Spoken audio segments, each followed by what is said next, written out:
Now, our today's topic is reflection by curve mirror. And don't forget our last video, we did reflection by plane mirror. Plane mirror, when we say plane mirror, I think you understand the meaning. That's why you need to go and watch the previous video for you to get this one clearly. This is what we did last video, this kind of mirror. So the surface is plane. Now, but for the sake of today's topic, we are moving forward to the next one, which is reflection on curved mirror. So we have this one.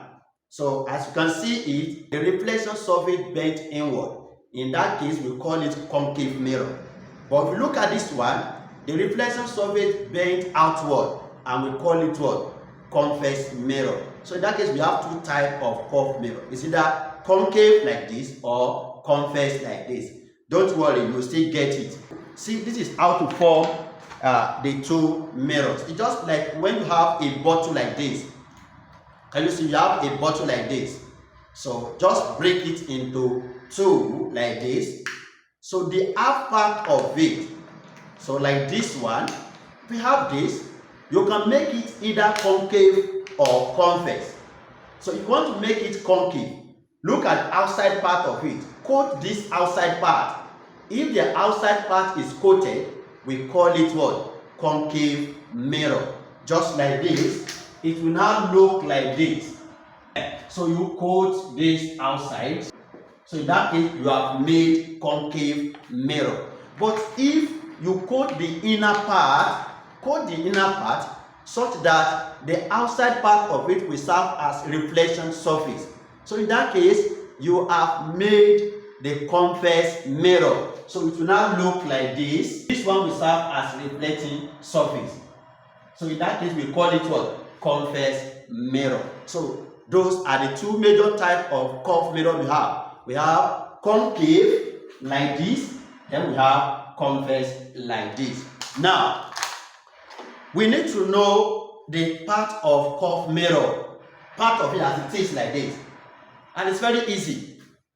Don't forget, we cut this one from a spherical surface. That's why sometimes we call it either curved mirror or spherical mirror. So it's just like, let's assume that it's like this. It is cut out from this surface. This place is the center of the curve. And don't forget, when we are talking about circle, if you can identify the center of circle, the distance from that center to the circumference is called what? It's called radius of the circle. But that particular point itself, you call it center of circle. The same thing applicable to this. So this place that is identified as center of this curve is called center of curvature. Then this point, that is the circumference of the circle, and that particular point must be the middle of the mirror, the reflecting surface, that we call pole. So the pole is what? The middle at the center of reflecting surface. Then the distance from this identified center of curvature to the pole is called radius of curvature, radius of curve. So this from here to here is called radius of curvature R. Then how wide the mirror is called what? Aperture, that is width. From this point to this point is called aperture, that is the width of the mirror. Then this plate, from this plate to this, are called radius of curvature, halfway. If from here to here is 10, just measure 5 from here to here, or from here to here. So it will fall at what? Center. And that point is called principal focus. That principal focus is a point through which any ray of light parallel to this one like this, it will reflect through this point. It may be from here and it's coming to this point. That's why they call it what? Principal focus. So this principal focus is a point through which any ray of light parallel to this principal axis pass through after reflection. Then I said from here to here is called radius of curvature. But this line itself goes like this. And that line is called principal axis. But radius of curvature stop here. Principal axis goes like this. Then, don't forget this one too. The only difference here is that for this one, our principal focus will be at the back of the mirror. Like this one, we have our F here. We must use dotted line because it's what? It's not real. So this one is at back. Therefore, we have our principal axis like this. This is the front of the mirror where we can place object. So any ray of light parallel and close like this, what will now happen? It will diverge it out like this. But it will now look as if the ray of light is coming from what? The principal focus. Why? The principal focus, that is F of convex mirror, is negative. It's at back. Why this one is what? Positive. Then the distance from here to here still remain what? Focal length. Focal length of convex mirror is minus. Focal length of concave mirror is plus. So this one is real. This one will be positive. This one will be negative. The next thing is how to determine this the focal length of this curved mirror. We have 4 ways of determining focal length of curved mirror. The first one, we call it what? Quick but approximating method. In that case, you hold your curved mirror like this. Use it to face. You can see. Can you see the image? Since the object is at infinity, because this is what? Ray of light from the sun is at infinity. And when objects are at infinity, we are expecting image to form at what? Principal focus. Therefore, we now continue doing it like this until when the image is sharp. Image of the louver you are seeing. So in that case, just measure the distance between this one and this. But when we now call it quick but approximate method, you can easily get it. But the problem is that where I assume that image is sharp, another person will say no. So it means we cannot get actual value. Our answer will just be what? Be approximated to what's supposed to be the real value. That is the first method. Second method, when you place object at C, this center of curvature, the image also will form at center of curvature. So in that case, I will continue adjusting my object until I discover that image and object, they are at the same point. Object here, image here.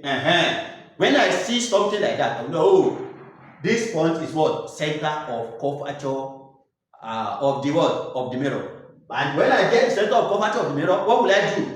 Center of curvature from here to here is my R. I will divide it into 2 to get what? My F. When you divide radius of curvature into 2, you get your focal length.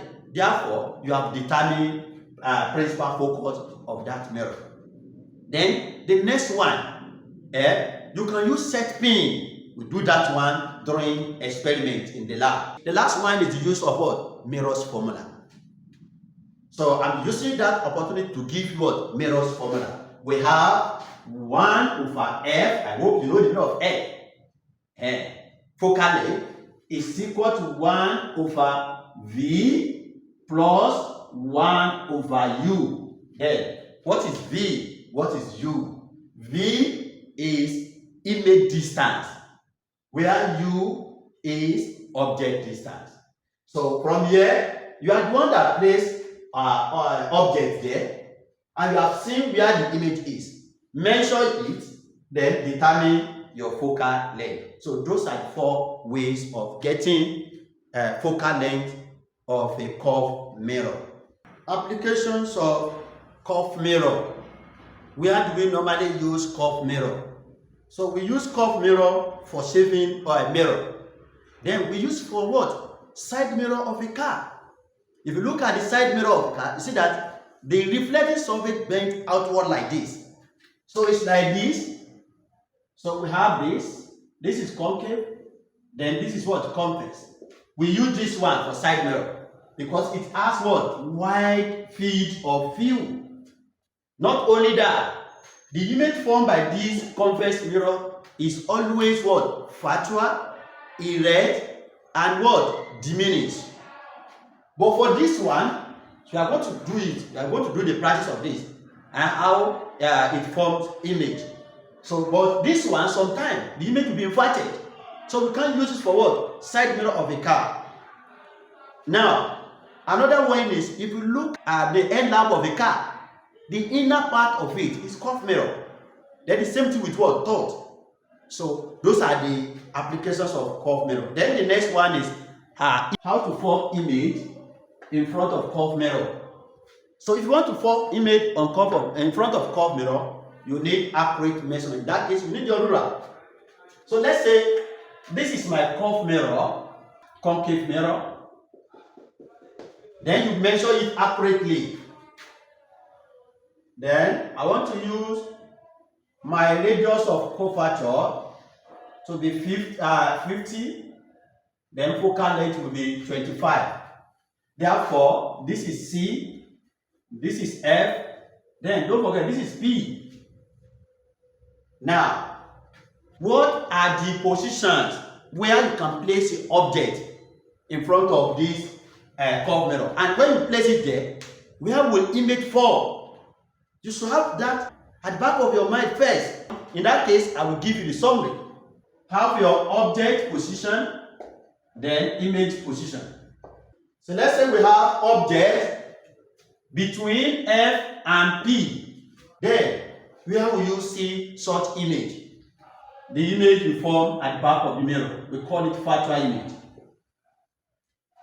So this one will be factual. But if you place object at F, don't forget the other type. Image at infinity. Object appear at F. Reversibility of light. Then when object is now at F, image will form at infinity. So this one at F, image at what? Infinity. The next position is between C and F. You see your image will form beyond C. Between C and F, then image will form beyond what? C. Then the next one is place object at C. One of the methods of find focal length of curved mirror. Object at C, image at C. Then last one, place your object beyond C. Reversibility again. Object between C and F, image beyond C. Then object beyond C, image between C and F. Let's go to image formation. To form image, you need three principles. What are they? The first one says a ray, any ray, parallel and close to principal axis, reflect back through principal focus. The summary is parallel, then focus. That is, when it's going, to be parallel to the principal axis, coming back, passing through focus. The second principle is reversibility of this. That is, a ray through principal focus, reflect back, parallel and close to principal axis. So in that case, the summary of that one is focus, then parallel. While the third one says, a ray through the center of curvature, reflect back through center of curvature again. If any ray through this place, because that ray will be what? Perpendicular to this. So in that case, it will reflect back through the same direction. That is, through C, it's also what? C. Number 1, 2, 3, 4, 5. Let's choose one out of this one. Practice the rest. If I'm unable to get it, please contact me through my WhatsApp or through message. Now, which one? Let's try to place object where? Let's place it here between C and F. Have our object here between C and F. You can use this one first. You can use this one. You can use this. Let's use this one as the first one. A ray parallel. Always start your ray from the top of object. Can see? After this, what next? It will come back through this F. Don't forget to put arrow. We are dealing with ray. Then the next one, a ray through center of curvature. What will happen? It will reflect back parallel to this principal axis. Place your ruler like this. Can you see that? An image will form where the two rays meet. In that case, you produce this one further and this until when they meet. So the image will form here. Then, and I said it, this line is not limited to this place. It goes like this and like this too. So you can extend it. So this is our image here. Why? Because the two rays start from the top of object. It must form the top of object here. So in that case, you may be asked to state the property of image form. Yeah, let's look at it. This is the object, this is the image. The first thing is, if you look at it very well, the image is bigger than the object. It says it's what? Magnified. If you look at it, the image turned upside down. We call it what? Inverted. Number 3, it formed in front of the mirror. Any image formed in front of the mirror, you can see it and you can touch it.